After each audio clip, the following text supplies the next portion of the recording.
찾아갈까요? 주께 가까이, 더욱 가까이 가기 원해요. 내 마음 주님의 모습, 그 아름다운 모습 담기 원해요. 내 마음 다하여 내 힘을 다하여 주님을 사랑합니다. 와와와와 나의 평생에 주님만을 섬기며 주와 함께 거하기 원해요. 옛날 노래인데요. 요새 곡보다 더 새롭습니다.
주님께 가까이 가는 게 두려우신 분들도 있지요.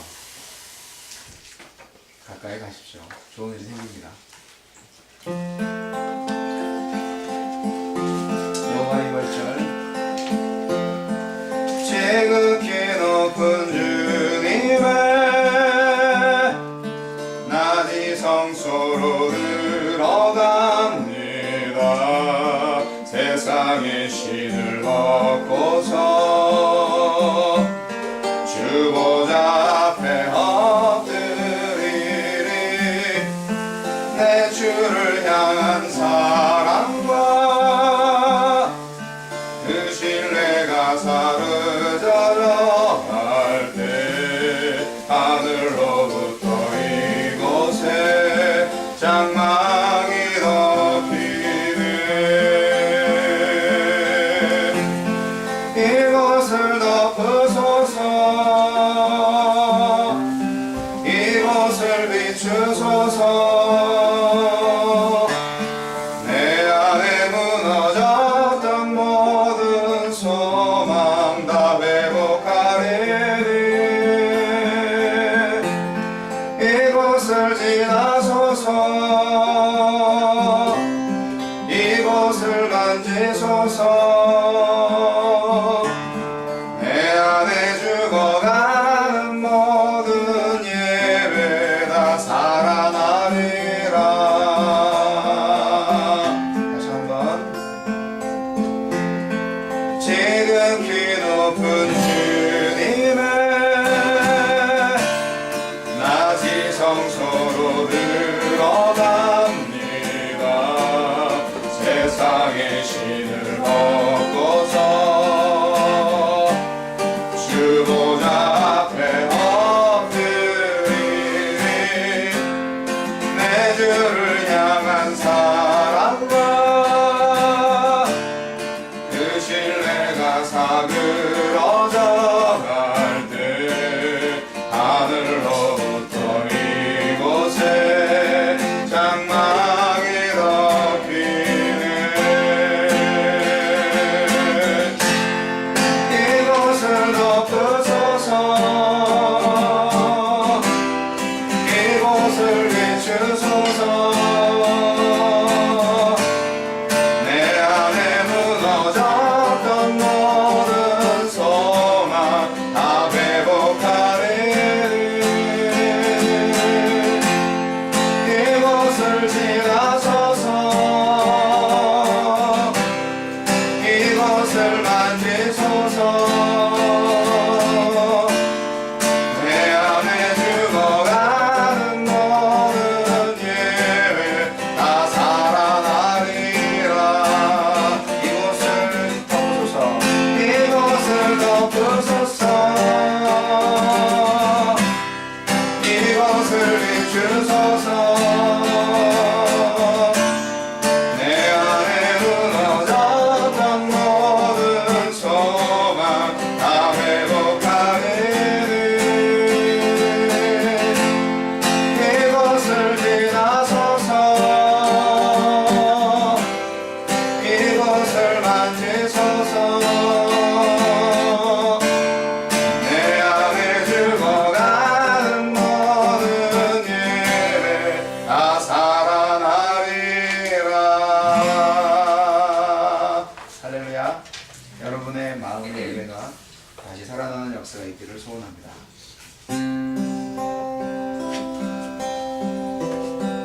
내 이름으로 일컫는 내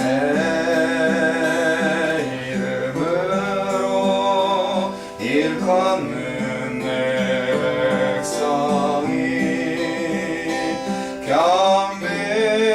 겸비하여 기도하며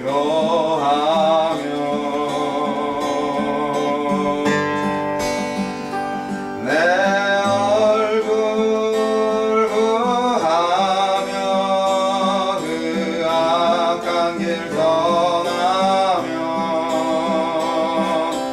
하늘에서 내가 듣고 용서하며 땅을 고칠지라. 내 백성이 겸비해 기도하며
지었던 죄들을 기억하면서 주님께 참회 기도를 올리겠습니다. 예배를 위해서 함께 기도해 주시기 바랍니다. 다 같이 기도합니다. 하나님 감사합니다. 우리의 생각과 마음을 지키시고 모든 것을 통달하시며 우리의 모든 필요를 아시고 채워주시는 하나님 아버지, 주님의 자녀된 자로서 이 자리에 다시 모일 수 있도록 인도하시니 감사드립니다. 우리가 마음으로 지은 죄, 육신으로 지은 죄, 태도로 지은 죄, 말로 지은 죄들이 너무나 많이 있습니다. 주님 앞에서 부끄러운 일들을 너무나 많이 행하고 부끄러운 마음들을 너무 많이 행했다는 것을 고백합니다. 주님 아버지, 노하기를 못하고 칭찬하고 격려하는 말을 못할지언정 어찌 우리가 남을 위하는 마음을 가질 수 있겠습니까? 주의 자녀인데 주의 마음을 가진 자로서 못할 짓을 했습니다. 주의 용서하여 주시옵소서. 이 시간 모든 것을 주님께 맡기고 지성소로 들어가서 주님만을 뵙기를 원합니다. 하나님의 말씀에 바로 서기를 원합니다. 주의 보혈로 깨끗이 씻김 받기를 원합니다. 주여, 주님 우리를 용서해 주시고 자비와 은혜를 베풀어 주시고 우리 같은 성령 안에서 하나 되게 하시며 진정하게 온전하신 사랑과 긍휼 안에 거하게 하여 주시옵소서. 주님과 하나 되기를 소원합니다. 주여, 우리 예배를 받아 주시옵소서. 하나님 아버지 감사합니다. 오늘도 새로운 주일 아침 허락하시고 함께 예배할 수 있도록 인도하셔서 감사합니다.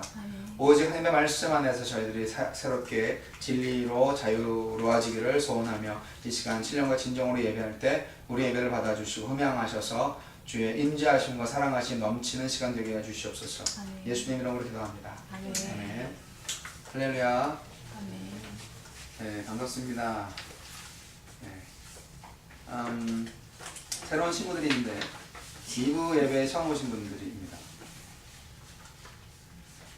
누구시더라? 유지은 자매와 김성훈 형제. 네. 결혼 약혼은 안 했지만 굉장히 친한 커플입니다. 환영합니다. 환영합니다. 그리고 우리 수지 자매님은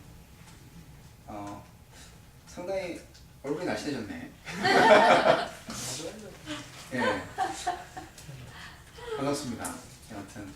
어쨌든 우리 유지은 자매하고 옛날부터 지내고 있었던 선후배간이죠. 지은이가 언니죠? 네. 좀 좋은 언니를 두셨네요. 네, 같이 핏줄을 섞지는 않았지만. 네. 김수지 자매 오셨습니다. 네. 새로 오신 분들은 그렇고요. 예배 끝나고 식사하시면서 또 처음 만난 분들과 좋은 인사 나누시기 바랍니다. 교회 소식은 알아서 읽어보시고요. 말씀 보겠습니다. 참 봉헌 기도를 해야 되는구나. 죄송합니다. 네, 우리 지은자매와 함께하는 분들이 너무 반가워서 제가 좀 흥분한 것 같습니다.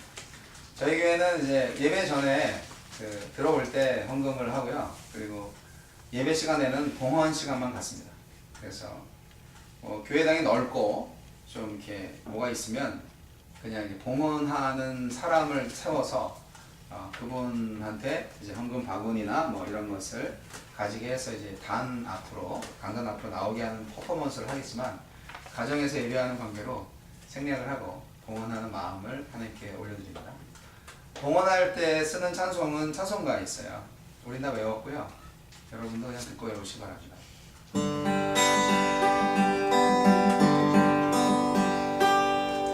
모든 것이 주께로부터 왔으니 이 예물을 주께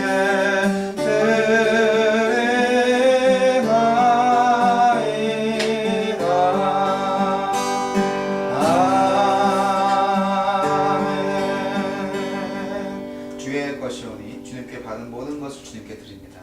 예수님 이름으로 기도합니다. 아멘. 네, 말씀 보겠습니다.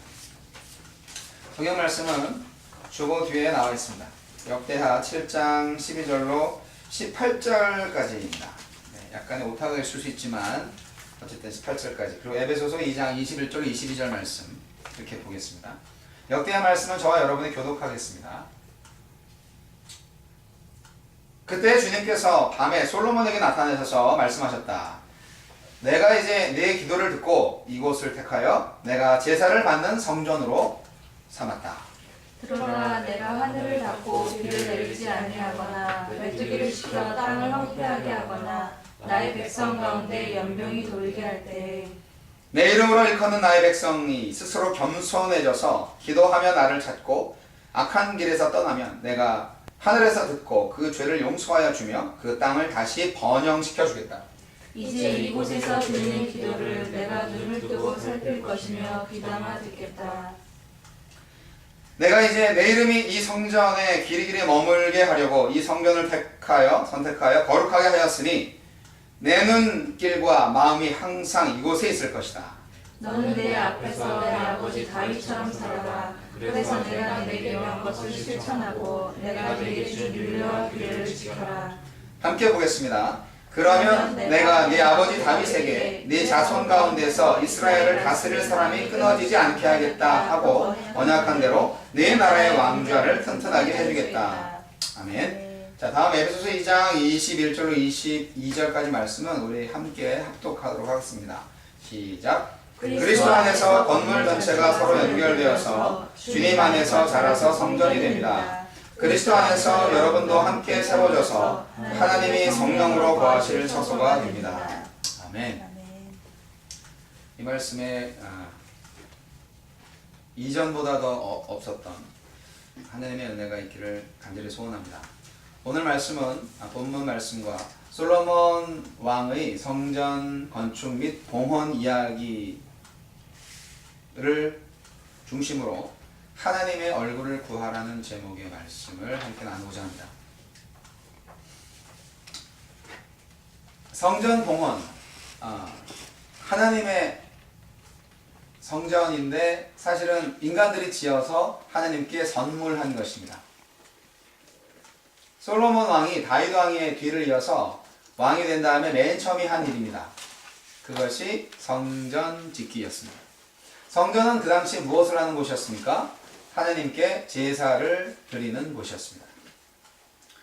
어린 양 여러 가지 그 제물을 곡식이나 가축을 잡아서 피를 뿌리고 태워서 제사 지내는 곳입니다. 그것은 바로 하나님과 인간이 제사장을 통하여서 만날 수 있는 곳이었고요. 계속 광야의 성막으로 있었던 바로 그 성막. 출애굽 이후에 광야의 성막으로부터 시작을 해서 사사기를 많이 지나서 다윗 왕, 사울 왕, 다윗 왕까지 올 때까지 하나님한테는 변변한 집이 없었습니다. 물론 이스라엘 백성들도 사실 가나안에 입성해서 집을 짓고 살았겠지만 뭐 그렇게 좋은 집은 아니었겠죠. 대부분 천막이었을 것이라고 생각을 합니다. 이스라엘은 워낙 그 유목민족이었기 때문에 천막 만드는 일에는 이골이 난 민족들입니다. 광야에서 생각해 보십시오. 40년 동안 구름기둥이 불기둥이 싹 옮겨지면 야 우리 떠나야 돼. 그래서 언제 떠날지 모르는 상태에서 후딱딱딱 집을 이렇게 챙겨가지고 옮겨야 되잖아요. 그래서 이게 챙기고 풀고 하는 것에 아주 능한 사람들. 그래서 이사를 잘 다니는 사람들은 상당히 하나님의 은혜를 받기에 좀 적절한 그런 농담이지만 마음의 자세를 가질 수 있지 않을까. 이상한 걸 너무 두려워하지 마십시오. 어차피 다 가지고 갈 거 아니잖아요. 하나님한테. 다 빈손으로 왔다가 빈몸으로 갑니다. 그리고 우리가 하늘나라 처소에 가면 모든 것을 다 예비해 놓으셨습니다. 그렇기 때문에 전혀 두려울 게 없어요. 여기 지수상에서 이렇게 가져갈 게 별로 없습니다. 여러분의 마음만 가져가시면 됩니다. 그래서 이 지구상에서 사실 너무나 귀한 것들이 많이 있는데 지상에서 살 동안만큼은 귀할 수 있습니다. 그러니까 사는 동안만큼은 귀하게, 그리고 앞으로 살아갈 사람들을 위해서 교훈이 될 수 있도록 귀하게 여기는 것까지는 괜찮습니다. 그러나 영원을 바꿀 정도로 귀한 것은 이 지상에 아무것도 없거든요. 그 점을 여러분 잘 인식하시고 오늘 정말 영혼보다도 더 소중한 것을 가지시고 누리시는 여러분 되시기 바랍니다. 그게 뭘까요? 네. 가르쳐 드리려고요. 그것이 이제 성전인데 오늘날 성전이 뭐냐? 그것을 하기 위해서 솔로몬의 성전 이야기를 잠깐 해보고자 합니다. 역대하 7장에는요 이스라엘 백성들의 성전 봉헌 축제 이야기가 기록되어 있습니다. 일주일 동안 낙성식, 봉헌 예배를 드린 거죠. 그리고 8일 동안도 장막절을 지켰습니다. 장막절은 이스라엘의 그 절기 중에 하나인데 그야말로 이제 캠핑하는 거죠. 아웃도 해서 우리가 너의 조상들이 이렇게 광야에서 살았어 라는 것을 체험적으로 가르치는 겁니다. 그런 절기가 있어요. 6월절과 같이 지킵니다. 굉장히 중요한 거죠. 그래서 이런 절기들을 연이어서 지키다 보니까 15일 동안 완전 모든 백성들이 다 생업 다 놔두고 온 나라가 다 그냥 잔치에 빠졌어요. 잔치라기보다는 잔치는 잔치인데 아주 거룩하고 숭고하고 진지하고 그리고 정말 일생에 단 한 번 있을까 말까한 실제로 단 한 번 있었겠죠. 솔로몬 성전은 7년 동안 지어졌고 그 이후에 무너지기까지 몇십 년 갔기 때문에 자 그리고 지금 솔로몬의 성전은 정말 벽돌 하나도 남긴 게 없습니다. 그러니까 솔로몬의 성전을 바라보면서 그 솔로몬이 지은 성전을 같이 봉헌한 사람들은 아마 일생에 한 번이었을 거예요. 굉장히 중요한 날이죠. 이 당시 이 백성들이 드린 시간과 그리고 물질 그리고 마음 이 세 가지가 우리가 예배를 드릴 때 가져야 될 예배의 정신이라고 할 수 있습니다. 그 모든 것들을 다 하나님께 집중해야 된다는 것이죠. 물질은 놔두고 마음만 드린다. 또는 시간은 놔두고 돈만 물질만 드린다. 이런 거 안 통한다는 거죠. 하나님께서 다 알고 계시거든요. 몸은 여기 왔는데 마음은 딴 데 있다. 그 예배 안 받으십니다. 다 필요한 거니까. 인간은 정신과 그리고 영혼, 육체가 다 하나입니다. 같이 있어요. 따로따로 떨어질 수가 없어요. 마음이 있는 곳에 물질이 있고 또 시간도 있는 겁니다. 마음이 표현되는 것이 뭘로 표현되냐면 물질로 표현되고 시간으로 표현되고 우리 몸으로 표현되는 거예요. 그렇지 않습니까? 마음이 있으니까 그렇게 표현하는 거죠.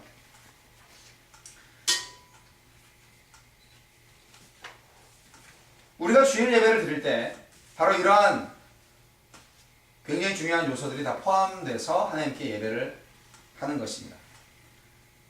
우리의 모든 시간을 주님께 바치듯이 사용하는 것이고요. 비록 주일 한 주의 첫날에 예배를 드리는 것이지만 이 공예배의 그 모범이 모든 한 주간의 시간을 정복해야 합니다. 다스려야 합니다. 이 한 시간 예배를 드리는 것처럼 일주일 모든 시간들을 다 살아야 하는 것입니다. 하나님과의 만남이 있었다면 그 만남의 모든 현장들을 저와 여러분이 일주일 내내 자는 시간까지 포함해서 정말 대소변 보는 시간까지 포함해서 하나님과의 만나는 시간으로 연장시켜야 된다는 것입니다. 그게 이제 노력으로 되는 거라기보다는 믿음의 순종으로 은혜로 가능합니다. 물질에 대해서는 마찬가지입니다. 우리가 사랑하는 사람이 있다면 그를 위해서 선물을 사거나 그를 위한 여러 가지 물질적인 서비스를 아끼지 않을 것입니다. 맨 처음 사랑하는 사람을 만났을 때 한 달치 월급을 다 통틀어서 선물을 사준다든지 데이트 자금을 마련한다든지 흔히 연인 간에 있을 수 있는 일 아니겠습니까? 솔로몬 성전을 봉헌할 때 제물로 바쳐진 소가 22,000마리, 양이 12만 마리라고 합니다. 그리고 이 밖에 곡식 같은 걸 또 무진장 많이, 곡식과 기름 같은 거를 무진장 많이 들여서 제단이 넘쳐났다고 합니다. 더 이상 올려줄 데가 없어. 그렇게 정말 넘치도록 솔로몬은 하나님께 봉헌했습니다. 하나님이 그 물질을 다 받으셔서 뭐 하시려고요? 어차피 다 지구 땅덩어리 전체가 하나님 건데 그러나 그 물질에 표현되어 있는 마음을 받으시는 거죠. 그런데 그 물질을 바치지 않았다면 마음도 없었던 거죠. 무슨 말인지 이해하시겠어요? 예수님이 왜 베다니 마리아에게 300데나리온이나 되는 옥합을 깨뜨렸을 때 너 정말 잘했다. 넌 내 앞길을 준비했어. 그렇게 얘기했을까요? 그 가난한 사람들한테 그거 팔아가지고 좀 도와줬으면 훨씬 좋지 않았겠어요? 라고 이야기하는 오늘날의 인본주의자들, 유니테리안, 다원주의자들의 생각과 같은 제자들도 있었습니다. 인간의 선이 하느님의 선은 아닙니다. 하느님의 선이 먼저고 그 다음에 인간의 선인 것이죠. 아무리 사람을 도와주고 뭐 불쌍한 사람 도와주고 뭐 이런 것도 하나님께 예배하는 것보다 더 귀할 수 없습니다. 제가 좀 이상한 얘기하는 것 같지만 전적으로 하나님의 기준으로 보셔야만 합니다. 그들의 모든 생명조차도 하나님의 손에 있습니다. 왜 하나님 창조주의 그 권리, 그 통치 능력을 인정하지 않으십니까? 우리는 배워서 알고 있습니다. 누구든지 예수 이름을 구세주로 영접하지 않고는 하늘나라에 갈 수 없다고 말입니다. 그런데 그것은 우리들에게 해당되는 일입니다. 하나님이 우리들을 구원하시기 위해서 그렇게 만들어 주신 거고요. 하나님이 원하시기는 하면 예수의 옛자도 모르는 사람을 구원할 수도 있습니다. 하나님이시니까. 그렇지 않겠습니까? 나의 구원은 알 수 있지만 상대방의 구원은 내가 모르는 거죠. 나는 하나님이 아니니까. 십자가상에 달려있었던 강도 중에 한 사람은 너 나랑 오늘 낙원에 있을 거야. 그렇게 예수님께서 말씀하셨을 때 그 강도에게 구원이 임했다는 것을 우리는 충분히 알 수 있습니다. 예수님께서 말씀하셨다면 그냥 되는 거죠. 하나님이 오늘날도 동일하게 역사하시지 않겠습니까? 사랑하는 성도 여러분, 예수님은 300데나리온 향유를 바친 베다니 마리아도 칭찬하셨지만 두 렙돈을 바친 과부도 극진하게 칭찬하셨습니다. 마가복음 12장에. 무엇보다도 중요한 봉헌은 바로 마음에 있습니다. 근데 마음은 이제 몸으로 표현된다는 거예요. 계속 반복적인 얘기지만. 그래서 시간이나 재물을 바치는 게 의미가 있는 것은 바로 자기 마음을 바치는 행위가 되기 때문에 그것이 진정한 예배가 될 때 하나님께서 임재한다는 사실 잊지 마시기 바랍니다. 우리가 예배 가운데 하나님의 임재를 경험합니다 라고 말할 때 야, 하나님의 임재를 어떻게 경험해? 한 번도 그런 적 없네 라고 생각할 수 있습니다. 꼭 느낌으로 와야만 하는 것은 아니지만 그러나 느낌으로 올 때 우리 인간들은 잘 알게 되죠. 느낌을 원하십니까? 그러면 느낌을 구하십시오. 먼저 점검해 봐야 될 게 있습니다. 우리가 하나님께 예배할 때 진정 우리의 시간, 우리의 물질, 우리의 마음, 우리의 몸을 하나님께 올바로 반응하고 있는지 말입니다. 솔로몬은 이 봉헌이 끝나고 나서 하나님과 직접 대면하는 기적의 역사를 체험합니다. 물론 이제 봉헌식을 딱 시작했을 때 성가대가 그냥 빵빵빵빵 하면서 모든 학교를 총동원해서 그냥 예배하고 막 그럴 때 그냥 성전에 그냥 그 완전히 자욱한 포구가 이렇게 꽉 차가지고 하나님의 그 임재하심이 막 느껴지는 그런 것도 있었지만 실제적으로 하나님께서 솔로몬 앞에 나타나셔서 말씀하신 거죠. 솔로몬이 열심히 기도했거든요. 그래서 이렇게 오늘 노래로도 표현되어 있는 역대하 7장 14절 이 명언과 같은 하나님의 약속은 사실 하나님이 말씀하신 거예요. 하나님이 먼저 말씀하신 거예요. 하나님이 그렇게 말씀하신 거예요. 솔로몬의 성전 봉헌 예식 끝나고 나서. 전후문명을 잘 보시면 알겠지만 하나님의 친히 어떤 사람 앞에 나타났다는 것은 굉장히 위대한 일 아니겠습니까? 하나님 직접 본 사람이 있습니까? 직접 나타나셨다. 몸둘 바를 모르겠죠. 아마 즉시에 죽을 수도 있을 것입니다. 그런데 기독교인들한테 가장 의미 있는 일이 바로 하나님과의 만남이고 하나님과의 대면입니다. 할렐루야. 그 사람께 성도님들이 아멘이 좀 야박하신 것 같아요. 네. 너무 속으로만 하시는 것 같기도 하고. 하나님과의 만남이 바로 예배의 목적이고요. 그리고 기독교의 궁극적인 목적이에요. 하나님과 만나면 인간의 모든 문제가 다 해결됩니다. 솔로몬 천재지변 비결. 예, 그것이 바로 솔로몬의 성전 봉헌 예식 후에 나타나셔서 하나님이 말씀하신 겁니다. 아유, 웬 천재지변? 사실 옛날에는요, 뭐 댐이나 뭐 이런 게 많이 없었기 때문에 오늘날도 마찬가지지만, 하여간 농사를 짓는 민족들은 이 날씨에 얼마나 민감했는지 모릅니다. 그래서 홍수나 뭐 이런 기근이나 이런 게 일어나면 너무나 힘들어합니다. 거기에 완전히 좌지우지 되니까요. 그래서 그런 날씨나 이런 것들 때문에 사실 많은 샤머니즘들이 많이 생겼습니다.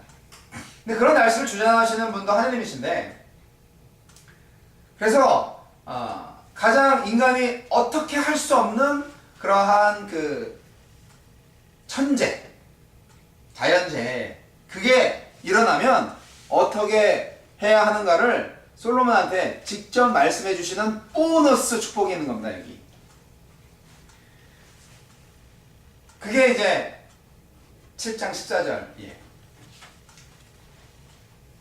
하나님은 솔로몬 앞에 나타나셔서 만약 천재지변을 당하게 되면 이렇게 해야 돼 라고 말씀하십니다. 속히 악한 길에서 떠나고 스스로 겸비한 태도를 지니고 하나님의 얼굴을 봐라. 이 세 가지입니다. 아니, 비가 내리고 홍수가 나면 빨리 뭐 높은 데로 올라가든가 나무 위로 올라가든가, 아니면 뭐 지진이 나거나 뭐 해일이 일어나거나, 아니면 뭐 또는 예를 들어서 뭐 토네이도가 온다. 그러면 그 지하실로 들어가서 꽁꽁 물 걸어 잠그고 피난해야 되는 거 아닌가요? 그러한 천재지변이 일어났을 때 하나님께서 우리한테 가르쳐 주신 거, 솔로몬한테 가르쳐 주신 것은 빨리 죄를 떠나라. 그리고 스스로 겸비해라. 그리고 나의 얼굴을 구하라. 이 세 가지. 성경에 나타난 모든 천재지변은 다 이스라엘의 죄 때문이었다는 것입니다. 우리도 그런 마음이 있어가지고 교통사고 났다. 이게 내 인재인가? 아니 생각을 할 수도 있습니다. 그런데 어떤 경우에는 뭐 옛날에 그런 말이 많이 있었습니다. 루이지애나 뉴올리언즈에 카트리나가 2004년도에 와서 거기가 이제 다 침수돼가지고 뚝이 터져서 침수돼가지고 모든 게 다 엉망이 되고 완벽하게 복구가 되기에 아직도 시간이 많이 걸리고 한 4, 5년 동안 죽음의 도시가 되어서 100만 명에 가까운 사람들이 100만 명까지는 아니죠. 100명까지는 아닌데 정확한 인원은 모르겠는데 한 정말 많은 사람들이 이제 그걸 떠났어요. 네. 그랬는데 요즘 다시 활기를 찾은 것 같아요. 근데 그거 하나님의 심판이다 그랬어요. 그런 식으로 많이 했어요. 왜냐면 거기에 이제 뉴올리언즈 도시는 미국인들이 가장 놀러 가고 싶은 도시 중에 하나인데, 거기도 네바다주와 마찬가지로 매춘이 합법적인 것이었고요. 카지노가 있었고, 그리고 지금도 사실은 벽나발을 불고 길거리를 다닐 수 있는 그런 도시예요. 고성방 가도 괜찮아. 길거리 다니면서 술을 먹어도 괜찮아. 예, 그런 도시예요. 물론 경찰들이 있지만, 여하튼 지금은 이제 카트리나 지난 다음에 합법적인 매춘은 다시 금지되었다는 말은 들었는데 확실한 건 모르겠습니다. 제가 알기로 네바다주만 합법적으로 매춘이 가능하다고 알고 있는데, 미국에 그런 곳이 있다는 것 자체도 상당히 참 아직도 자유가 정말 좋은 건지는 잘 모르겠습니다. 여러분, 성경에서 나타나는 천재지변, 한결같이 하나님의 경고를 담고 있습니다. 하나님은 누구든지 천재를 당하면 악에서 떠나라 그렇게 말씀하십니다. 피난 가라는 게 아니고 죄 짓지 말라는 것인가요? 네, 그렇습니다. 성경적으로 재앙은 하나님의 징벌입니다. 어떠한 재난도 우리의 죄와 무관하지 않습니다. 하나님께서 우리의 죄, 재난을 통해서 경고를 주신다는 것이죠. 무엇인지 깨달으셨으면 좋겠습니다. 나에게 당하는 재난이 뭔가? 그건 우연이야 라고 생각할 수 있는데 우연일 수 있습니다. 그러나 하나님의 역사에서는 우연이라는 게 없죠. 그러니까 어떤 모양으로든지 나의 죄든지 아니면 저 사람의 죄라든지 아니면 어떤 민족의 죄인지 한번 잘 생각해 보셨으면 좋겠어요. 그래서 내가 무엇을 놓고 기도를 해야 되는지 한번 잘 생각해 보세요. 뭐 내 죄 때문에 뭐 아시아나항공이 떨어졌나요? 그건 아니겠죠. 그러나 한번 잘 생각해 보세요. 내가 무엇을 기도하지 못했는지. 우리의 죄가 무엇이었는지. 생각해 봤으면 좋겠습니다. 사람들은 되게 교만합니다. 대개가 아니라 대부분이나 아니라 전부가 교만합니다. 사실 자기가 겸손하다고 믿는 사람들 역시 더욱더 그 마음속에 여전히 교만이 깔려있는 경우가 많습니다. 솔직히 자기가 겸손한 자라고 생각하는 사람들이 더 교만한 거 아세요? 그 교만이 바로 멸망의 지름길이라는 거 여러분 좀 깨달으실 필요가 있는데요. 그 교만을 단번에 때려 부수는 망치가 바로 하느님의 재난입니다. 왜 내가 병에 걸렸을까? 멀쩡한 내가. 왜 하느님이 나를 가져가시려고 하지? 나 할 거 다 했는데. 모르죠. 뭘 잘못했는지. 깨달으셔야만 합니다.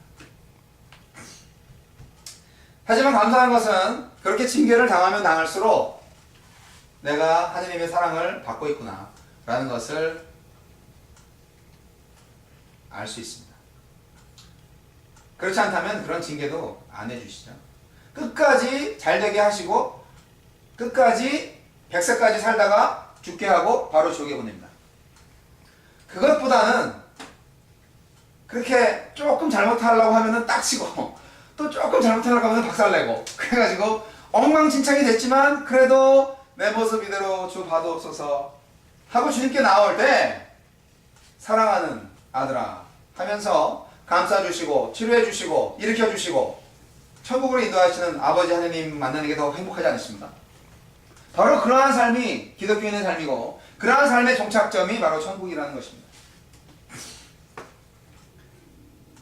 우리가 하느님의 길로 가기 위해서 제발 어떤 재난이 닥쳤을 때 인간적인 꾀를 동원하지 말고 제발 엎드려 나의 죄를 고백하고 회개하는 역사가 있기를 소원합니다. 아, 왜 장사가 이렇게 안 되지? 장사가 잘 될 때가 더 문제인 거 아세요? 사람마다 다르겠지만 아, 왜 직장에서 나를 이렇게 못 살게 해준 사람이 이렇게 많은 거야. 여러 가지 고난들이 닥칠 때 정말 하나님께서 나에게 무엇을 원하시는지 깨달을 필요가 있고요. 내가 진짜 그 자리에서 하나님을 어떻게 예배할 수 있을까에 대한 분별력 있는 집중력 있는 영적 기도가 필요합니다. 오늘 말씀 가장 핵심 구절이 바로 이것입니다. 역대하 7장 14절. 악에서 떠나라. 그리고 두 번째가 스스로 겸비하는 자를 원하신다는데 겸비라는 말이 영어로는 똑같이 험블로 나오는데요. 일반적인 겸손이라는 말보다는 하느님 앞에서 겸손한 것을 말하는 것입니다. 하느님 앞에서 겸비, 겸손은 비그리스도인들의 겸손과는 좀 다릅니다. 비그리스도인들은요 자신의 인격의 고고함을 나타내기 위해서 아주 낮아집니다. 상대방을 높이고 철저한 처세술이죠. 하지만 하느님 앞에서 겸손은 그게 아닙니다.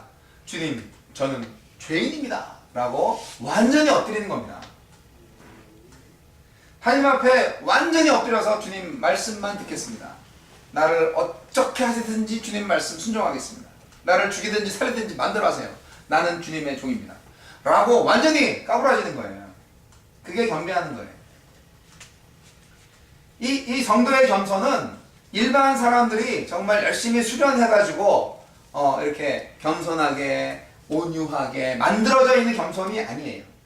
인격의 수양이 아니에요. 성도의 겸손은 하나님을 알면 알수록 나타나고 나타내지고 또한 만들어지는 겸손입니다.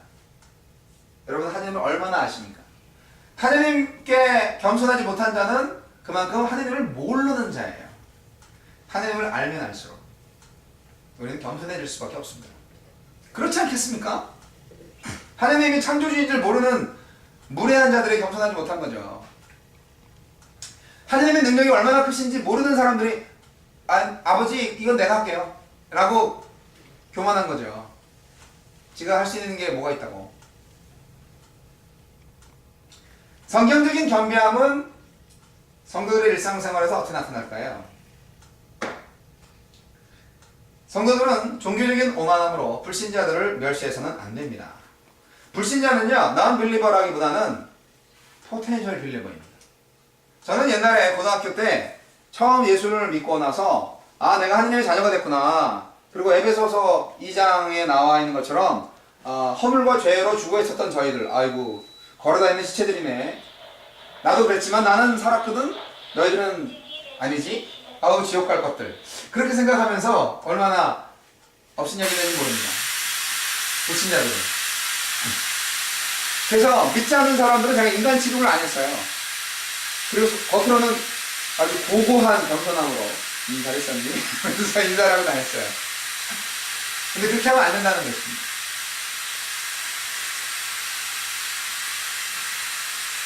성도들은 분명 구별된 사람들이지만 그게 계급이 아니고 죄에서의 구별을 뜻하기 때문에 성도들은 언제나 자신이 지랑해과도 맡은 자로서 벌레마도 못한 자로서 좀 이렇게 겸손해야 됩니다. 하나님 앞에서. 사람들 앞에서는 당당하고 친절하는 게 좋고요. 하나님 앞에서 겸손하라는 얘기예요. 죄의식에 사로잡혀서 다른 일반인들 앞에서 이렇게 뒤죽은 듯 바보같이 굴지 말라고요. 그게 겸손이 아니고요. 당당하게 은혜 안에 있는 백성으로서 항상 세상 사람들에 대한 동정심을 잃지 말고 그리고 하나님 앞에서는 날마다 내가 죄인입니다 애통해야 하면서 나아갈 수 있는 사람들, 그것이 바로 오늘날 우리 살아가는 정상적인 그리스도인의 삶입니다. 오직 하나님 안에서만 평화와 위로를 찾을 수 있음을 발견해야만 합니다. 그리스도인들조차도 왜 불신자들 사이에서 나 좀 위로해줘 뭐 이렇게 사정하는지 난 알다가도 모르겠어. 정말 아주 한심해 죽겠어. 아주 자신의 신분이 뭔지를 몰라. 불신자는 전도할 뿐이죠. 친절히 사랑할 뿐이죠. 그와 멍해를 매거나 그에게 영혼을 맡기시면 안 되죠. 하나님은 배신하는 행위예요. 왜 이렇게 불신자라고 친하게 지내는지 모르겠어요. 친하게 지내는 거 좋죠. 하지만 그들을 의지하거나 그들에게 마음을 뺏겨서 하나님을 예배하는 것에 등한시 하신다면 하나님 정말 얼마나 슬퍼하시겠냐 이 말이죠. 하나님은 신자만 구원하십니다. 아시겠습니까? 절대적으로 그렇습니다. 솔로몬에게 나타난 하나님의 마지막 코멘트, 재난이 닥치면 즉시 당신의 얼굴을 보아라. 여러분 하나님의 얼굴을 보신 적 있으십니까? 본 것 같기도 하고 안 본 것 같기도 하고. 하나님의 얼굴은 상징적인 것입니다. 하나님은 영이시기에 사람 얼굴을 갖고 계시지 않죠. 하나님의 얼굴을 구하라는 것은 하나님을 찾으라, 하나님을 부르라, 부르짖으라, 하나님을 만나라, 이 말씀을 좀 은유적으로 진지하게 표현한 것이라 할 수 있습니다. 다시 말씀드리지만 하나님과의 만남이 모든 인간 문제의 해결점입니다. 사람의 문제는 하나님을 만나지 않았기 때문에 일어나는 모든 것입니다. 제발 만나세요. 만남의 축복, 만남의 기적, 만남의 은혜, 그게 계속적으로 우리 인생에 있어져야 합니다. 하나님은 선한 목자십니다. 우리를 푸른 초장으로 인도하시고, 하지만 때로는 우리가 곁길로 나갔을 때에는 재난이라는 징계의 채찍을 들고 우리를 때리십니다. 따라서 그때 우리는 왜 때려 이렇게 승질을 부리지 말고 즉각 안에 하면서 하나님한테 돌아올 수 있어야 합니다. 성도 여러분, 우리 인생은 축복이냐 재앙이냐 둘 중에 하나 있습니다. 축복이냐 재앙이냐. 네. 슬픈 일이 있으면 기쁜 일이 있는 거 아니에요. 그렇지 않습니까? 축복된 인생은 반드시 있습니다. 제가 구복신앙을 말하는 것이 아닌 거 여러분 아시죠? 우리는 반드시 복을 받아야 됩니다. 하느님의 복을 받아야 됩니다. 성경적인 복을 받아야 됩니다. 성경적인 복은 부귀영화를 누리는 것이 아니라 예수 그리스도를 생명으로 얻는 것입니다. 할렐루야. 축복된 인생은 반드시 있습니다. 우리 인생이 주님 안에서의 평안이냐 아니면 주님을 떠난 절망이냐, 이것을 말할 수 있는 것이죠. 주님 바깥에서의 모든 인간적인 축복은 너무나 잘 포장된 절망입니다. 그리고 완전 망했다, 이것은 포장되지 않은 절망이죠. 그러나 여러분, 포장이 됐든 안 됐든 간에 주님 안에 있다면 저와 여러분은 생명과 평안의 세계에 있는 것입니다. 여러분의 인생은 어느 쪽입니까? 축복된 인생입니까? 절망의 인생, 재앙의 인생입니까? 지금 재앙을 누리고 계십니까? 축복을 누리고 계십니까?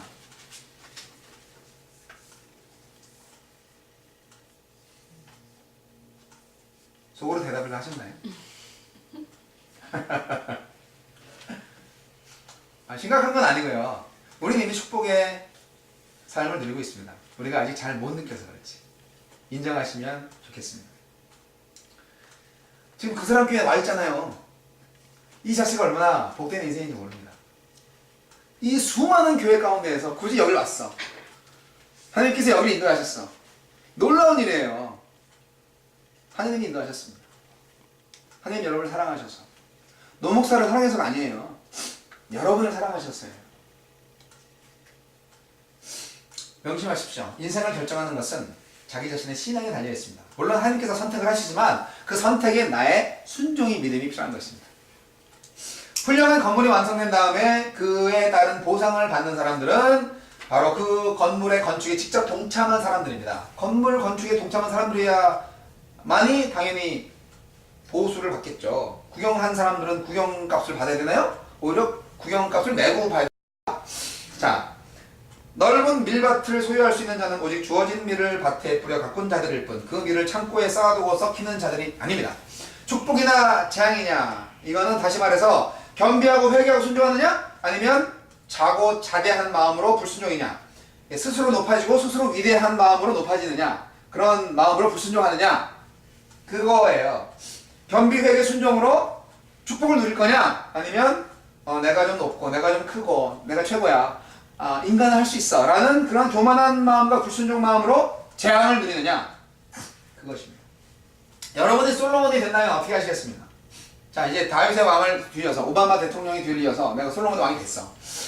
50페이지를 다스려야 돼. 뭐를 하시겠어요?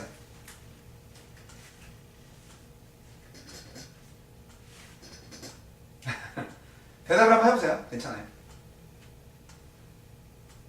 갑자기 필름 끊어진 듯. 그건 무심하죠. 맨 처음에 해야 될 게 뭐냐고.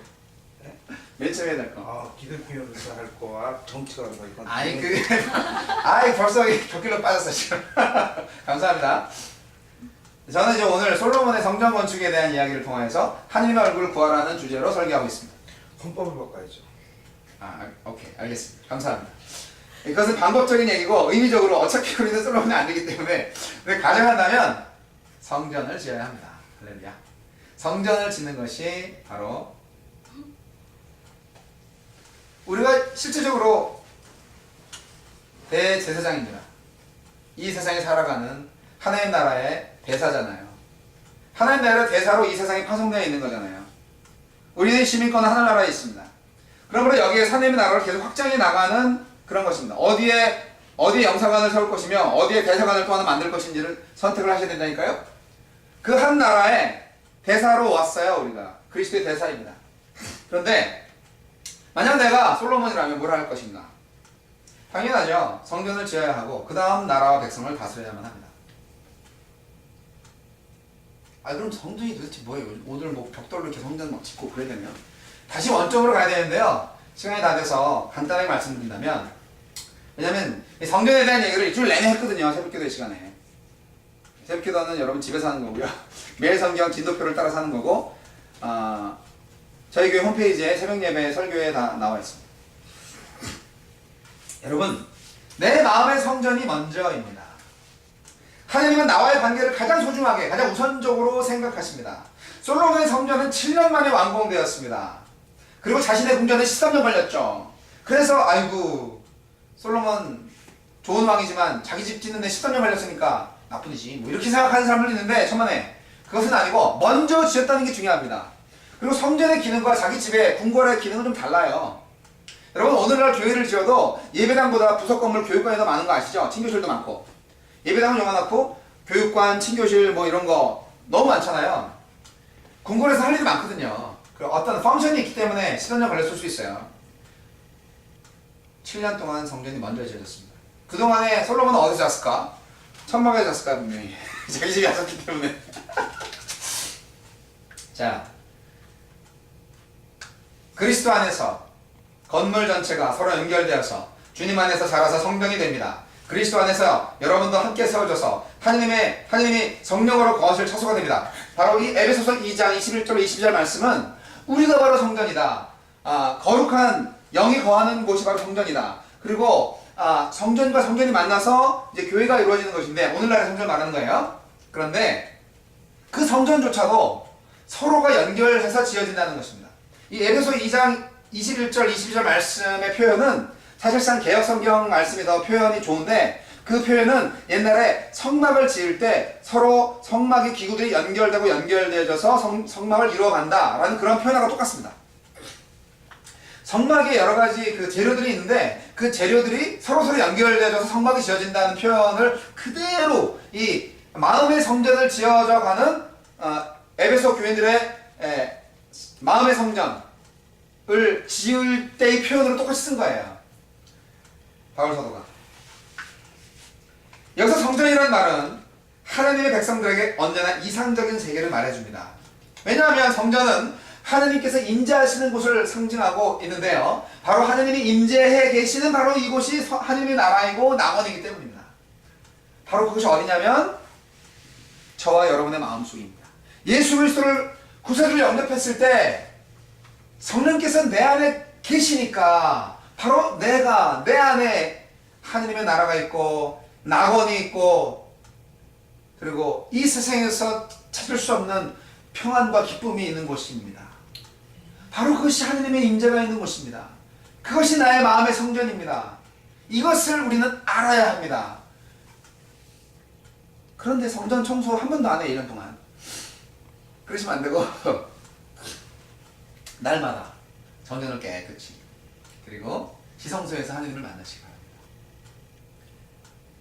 하나님의 임재를 상징하는 성전은 이스라엘 사람들의 삶에서 언제나 중심을 차지하고 있었고 신약에서 모든 그리스도인이 가지고 있는 이상도 바로 하나님께서 거하시는 성전을 완성하는 거였습니다. 그런데 성전은 혼자서 지을 수 없고 함께 함으로만 지을 수 있다는 것을 에베소 말씀은 하고 있는 거예요. 그래서 비밀은 뭐냐? 교회를 통하여서 성전이 지어집니다. 그리고 성전이 함께 다시 교회를 만들어 간다는 것입니다. 무슨 말인지 이해하시겠어요? 교회는 두 사람 이상 모여야 교회잖아요. 그런데 그 두 사람, 세 사람 바로 그들이 교회가 되어서 서로에게 성전을 지어준다는 말입니다. 철이 철을 빛나게 하듯이 다이아몬드는 다이아몬드로만 각을 낼 수 있듯이 그리스도인만이 그리스도인을 만들 수 있고 그리스도인만이 정상적인 그리스도인, 성숙한 그리스도인만이 진정 아름다운 그리스도인들을 만들어갈 수 있다는 것입니다. 그래서 여러분이 좋은 교회를 만나고 여러분이 좋은 신앙적인 친구를 만나고 여러분이 정말 좋은 바이블 스터디와 예배 가운데서 좋은 하느님의 인생의 친구 예수 그리스도와 교제할 때 진정한 아름다운 성전이 지어지는 것이고 완벽한 교회가 만들어지는 것이고 그를 통해서 더욱더 하느님의 나라가 완성되는 것입니다. 이것이 하느님의 계획입니다. 이것이 하느님의 비밀입니다. 저와 여러분에게 가르쳐 주시는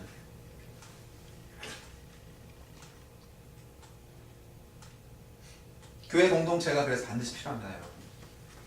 혼자서 신앙생활 잘 할 수 있다고 생각하지 마시고 모이기에 힘쓰시기 바랍니다. 참된 성전들이 모여서 참된 교회가 세워지는데요. 또 교회를 통해서 계속 성전들이 세워져 가는데요. 이 놀라운 역사가 그 사랑 교회의 길을 소망합니다. 기도하겠습니다. 함께 잠시 조용히 묵상하면서 기도하실 때 뭐 잠깐 소리를 내야 되겠지만 내가 진정 하나님의 성전으로 지어가고 있는지 돌아보게 해주시옵소서. 내 안에 계신 성령께서 혹시 근심하거나 슬퍼하진 않았는지 진정 거룩하고 깨끗하고 순결하며 사랑할 만하며 진짜 하나님께서 기뻐하시는 성전으로 지어져 가고 있는지 돌아보게 해주시고 만약 그렇지 않다면 주님 다시금 나에게 오셔서 내가 죄를 버리게 하시고 겸손하게 통회하는 마음으로 하나님의 얼굴을 구하는 자가 되게 해주시옵소서. 믿음 주시옵소서. 은혜 주시옵소서. 기도하고 결단함으로 하나님과 관계를 회복하고 하나님의 나라를 이루어 가시는 참된 성전 되게 해달라고 이 시간 함께 기도하시겠습니다.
보람 임하시는 하나님을 찬양할 수 있도록 역사해 주시고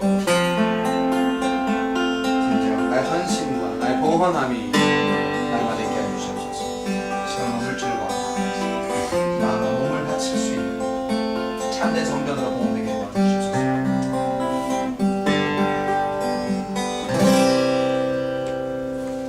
주님 감사합니다. 하나님 안에서 참된 성전으로 지어가기를 원합니다. 성전을 봉헌한 것처럼 나를 주님께 봉헌하게 해주시옵소서. 아멘. 예수님 이름으로 기도합니다. 아멘. 아멘. 여호와의 유월절 찬양하시고 제가 축복을 마치겠습니다.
지금은 우리 주 예수 그리스도의 은혜와 하느님 아버지의 극진하신 사랑과 성령님의 강화감 넘치도록 역사하심이 이 시간 솔로몬의 성전 봉헌처럼 우리의 시간을 드리고 우리의 물질을 드리고 우리의 몸과 마음을 바쳐 하느님을 만날 수 있는 역사를 기대하며 재난을 당했을 때 악에서 떠나고 스스로 겸비하여 하느님의 얼굴을 구할 수 있는 그러한 성도로 결단하고 헌신하는 모든 하나님의 사람들 머리 위에 그 사랑 교회 위에 이제부터 영원까지 함께 하시기를 우리 구주 예수 그리스도 이름으로 간절히 축원하옵나이다. 아멘. 아멘.